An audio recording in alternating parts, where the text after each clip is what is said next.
Hello, I'm Armon Rollins, and this is my protein project presentation. The protein I am assigned with is piezo-1 with the mutation arginine 2456 is replaced by histoline.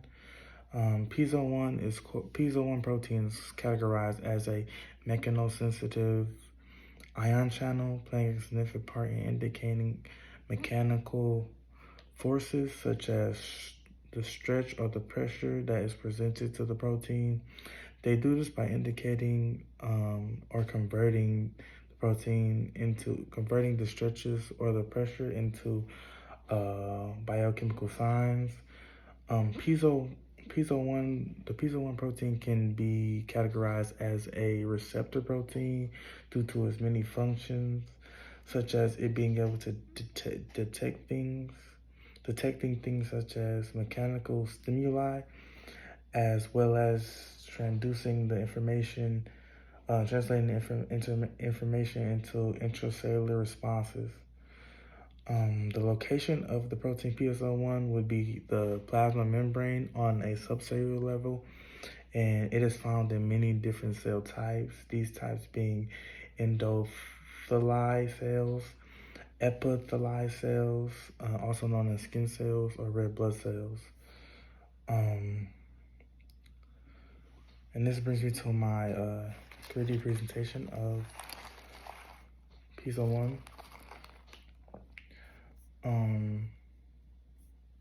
The overall shape of piezo-1 to me appeared as like a triangle shape with blades. These being the blades. The blades play a significant part. They are propeller-like structures that make up the protein's primary structure. So as you can see, it's all around the protein. It acts as a key sensor for mechanical forces. Those are those stretches we talked about earlier, and the movement, where the movement of these blades is thought to trigger the channel to open in response to physical pressure or tension on the cell. So these channels open as the cell basically feels harmed or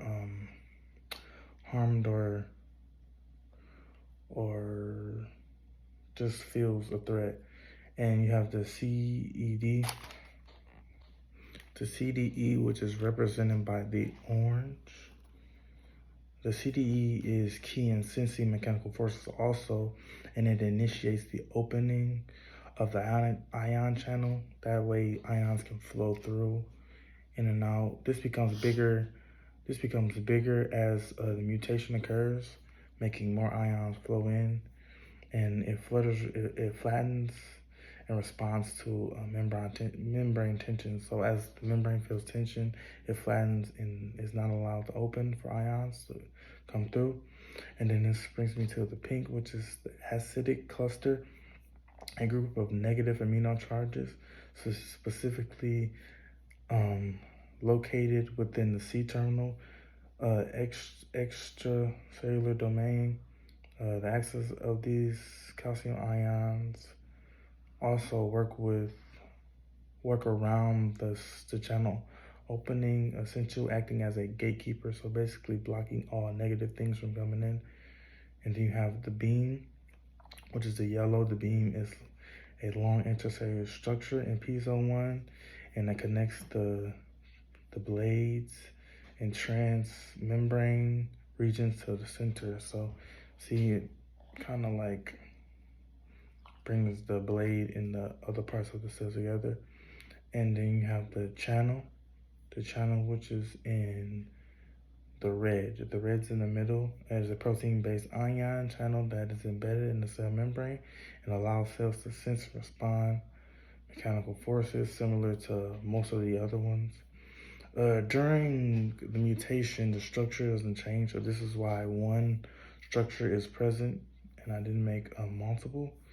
And the mutation of argon as it's replaced by histoline affects piezo-1 protein by impacting the ability to respond to mechanical stimuli or respond to negative things happening, and that's that pressure and those stretches we talked about throughout the project. And the location of this mutation happens mostly in the chromosome 16, or specifically known as codon 2456 of the PSO1 protein, which encodes the PSO1 ion channel. This mutation is often referred to as R2456H in scientific literature.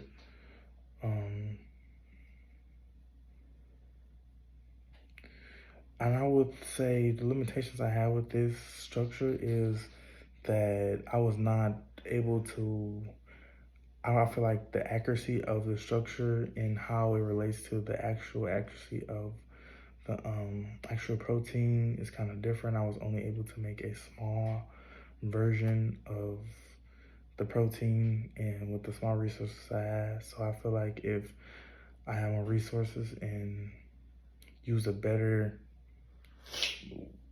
form of representation, that it would have further progressed my experiment. And that concludes my protein project presentation. It's my 3D structure, including all the subunits. Thank you.